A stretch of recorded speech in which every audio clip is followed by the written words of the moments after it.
Today we're making a motion design cloner that dances to music. I'll let the effect play for 10 seconds, then we'll build it from scratch.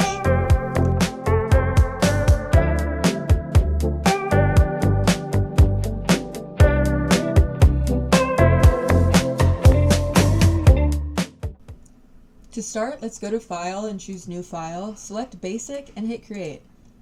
Now let's use this drop-down menu to go to Motion Design mode. If you don't see that, make sure your plugin for Motion Design is enabled. Then hit Cloners. We're going to be using a Sphere Random Cloner for this effect, and click to drop it into your scene. Let's go ahead and zero out the location and rotation by hitting these arrows here. That will center it in our scene, making it easier to work with. Let's go ahead and select the floor and delete it since we won't be needing it. And if you ever want to hide and unhide the grid and the icons, we can hit G. I'm going to keep them off. So now let's select our cloner and adjust some of the parameters here. Under layout, we need a lot more cubes flying around, so instead of 30, let's give it a value of 8,000 for the count. And I'm going to increase this radius here just so they spawn at a larger size or larger area. Speaking of spawn, let's scroll down until we see the spawn tab. And let's change this emission mode from once to infinite so it continually spawns throughout the song and not just at the very beginning. Now this interval, let's change this to 0.1. This will make it look more consistent and less sporadic as it will emit the cubes more consistently. For max frame spawn count, let's make this 8,000 to match our overall count. And let's increase this max total spawn count. This will make sure that halfway through the song our cubes are still emitting and they don't just stop. But if we were to leave it at this, our computer would have an insane amount of cubes, so what we need to do is turn on lifetime, and this will have the cubes disappear and die, so it's not bogging down our computer, and it also looks visually nice, especially once we link our material, which is connected to the age of the cubes. Now for the lifetime, let's give the min a value of 6, and the max a value of 10. Let's also enable this scale enable, and what that will do is it will shrink the particles as they age, or cubes as they age, so they don't just disappear, but they disintegrate. Now we are ready to add an effector, so under the effector tab, hit create linked effector. We will automatically be jumped into the effector. So now let's increase the inner radius to 1,000.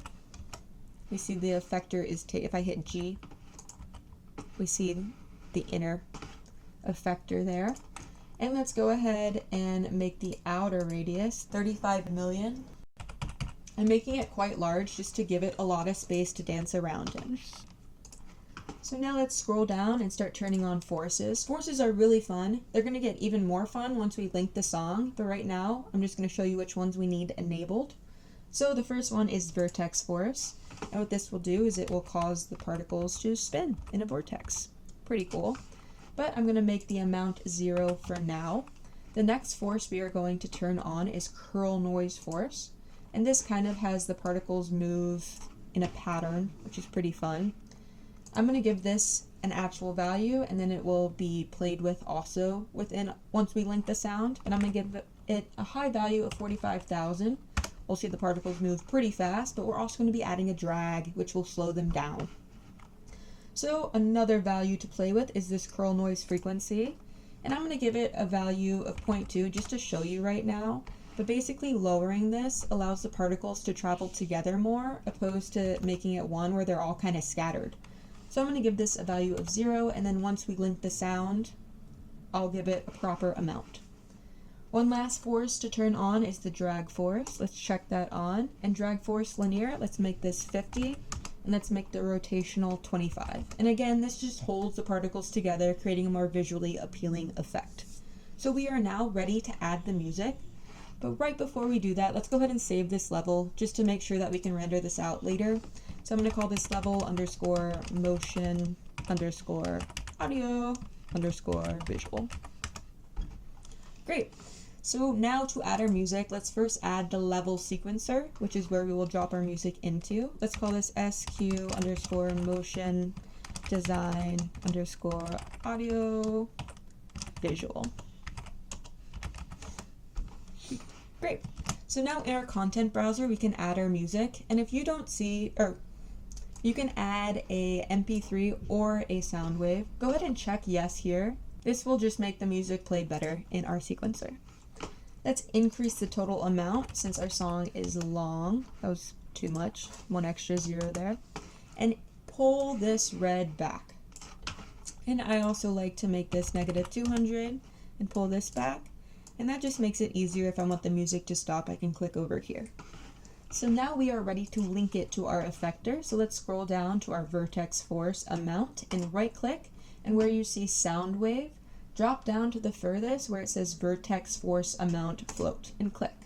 And now we have popped into our operator stack, and if for some reason that didn't happen for you, you can hit this motion design button and you can find your operator stack right here.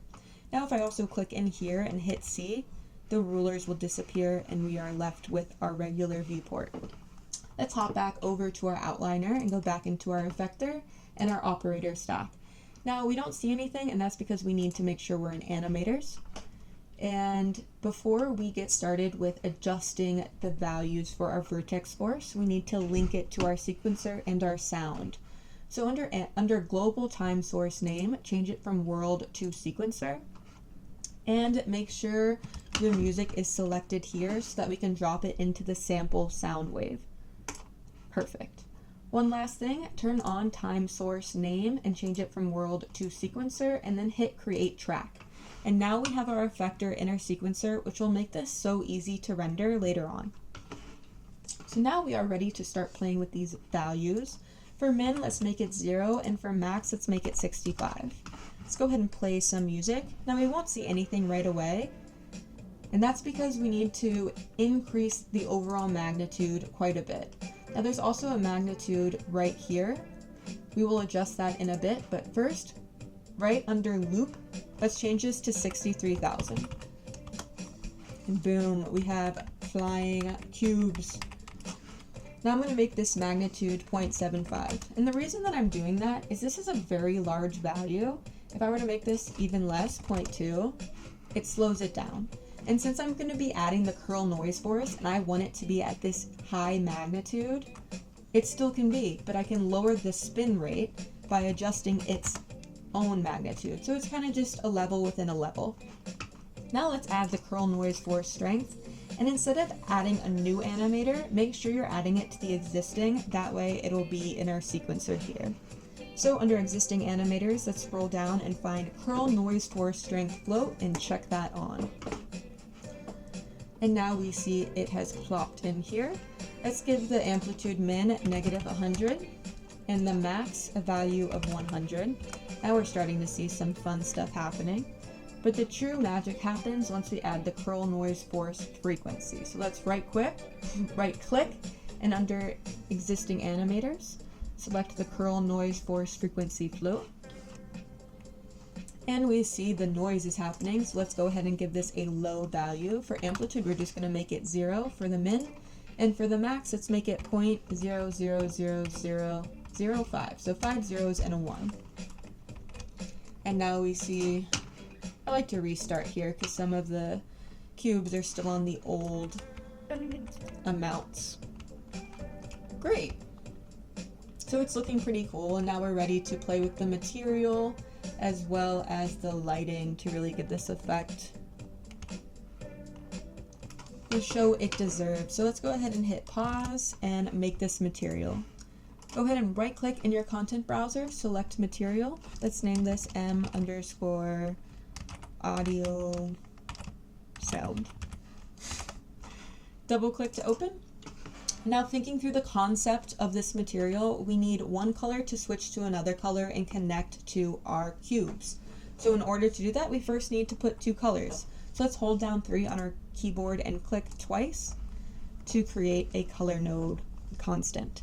So let's double click this first black area, and I'm going to make this a green. So for the hue, I'm going to make it 125, and I'm going to give it a saturation of 1. I'm going to make the value be on 1 to make it glow extra, so I'm going to make that a value of 2. Then we can hit OK. Now for this second one, let's double click to open it. And for the hue, let's make this 235 for that blue value. Let's give it a saturation of 1. And Let's make it a bit of a darker color. So I'm going to make it 0.25 for the value. Then we can hit OK. Now we need to connect this to the cloner. So in order to do that, right click and type in cloner. Find the cloner effector parameters node, and this is what we will be using. So now we just need to add a few more things to link these all together. In order to connect our green and blue, we need a lerp node, so hold down L on your keyboard and click. Let's drag the output of the green into A and the output of blue into B. Now if I were to just drag this directly into the alpha, it wouldn't know when to switch to the blue.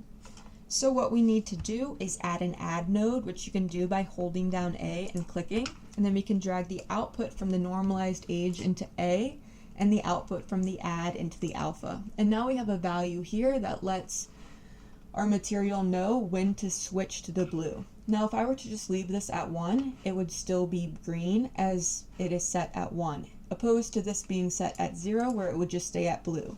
Since I want it to switch halfway through its life, I'm going to make it 0.5. Now we are ready to link this to the emissive color and hit apply and save.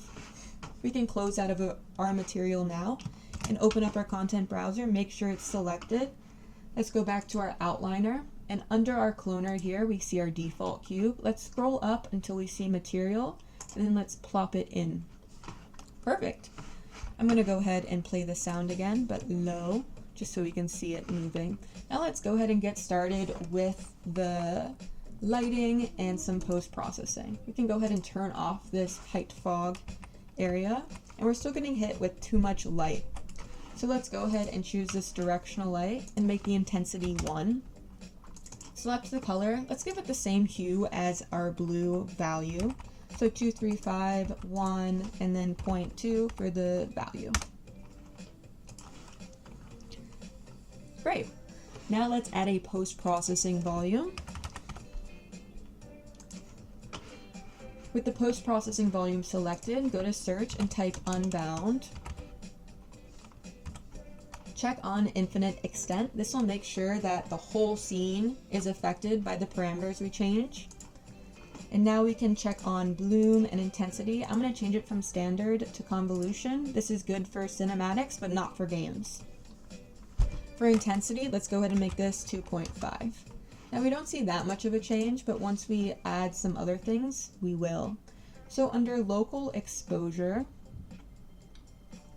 we see detail strength here. I'm just going to make it max just to really show its effect, which is pretty extreme. I like to make it 1.5, and that just kind of gives it a pop, a glow to it, which I like. Now one last thing to do to really make this extra trippy, if you would like, is turning on this effect right here, chromatic aberration. I'm going to make this full extent so you can see what it does, but basically it kind of has a comic book effect and a 3D effect. I think it looks super trippy and I like it, but I don't like it that much. I mean, like I don't want it at that value, that intensity, but I do like it that much, you know? I'm going to make it 2.5. And then I'm going to play the sound again. Perfect. Now we can just find a good camera place where we like this. And I'm seeing a little bit of a stutter here. So what we can do is select our cubes and just make them a little bit bigger. So let's go to scale and let's make them 2.5 in all directions. Now let's make it a little bit better. Let's make it 4. Now so they're a little bit bigger, but you're seeing a little bit less of that particles not spawning. And nice, so I'm just going to pull back and find a camera view that I like. I'm going to try to keep this spawn in the center. And I'm pretty happy with this. Maybe a little bit lower so we see a little bit of the angle. Turn it a little. Just find something that you're happy with and then you can set your camera. It's also fun to just fly around in. Woohoo! It's a pretty fun effect. I'll just show you how to rendering and then we're basically done. Nice. I think I'm happy here.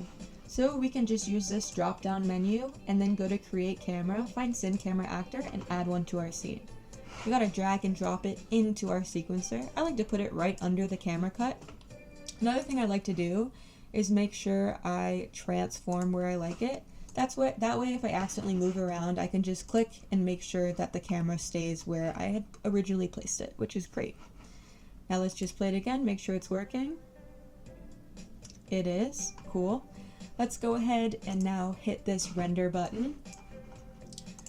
Let's choose here, under settings, you can export it as an MP4. You can go ahead and turn off our JPEG sequencer. I'm just going to keep it simple for this tutorial since rendering isn't the overall objective. It's creating a fun audio-visual. So then we can just hit accept. Make sure your level map is here as well as your sequencer is correct. And then you can save it to wherever you'd like. Oops. Accept. Then we can just render remote, or I'm gonna render local. And boom, we've created a audio visual. I'll just let this render and then I'll show you the final product. And boom, now we have our effect. Thank you so much for watching. If you made it this far, please like and subscribe. That would help me out a bunch. Plus you'd get to learn more future Unreal tips and tricks. I hope you have a great day and thank you for watching.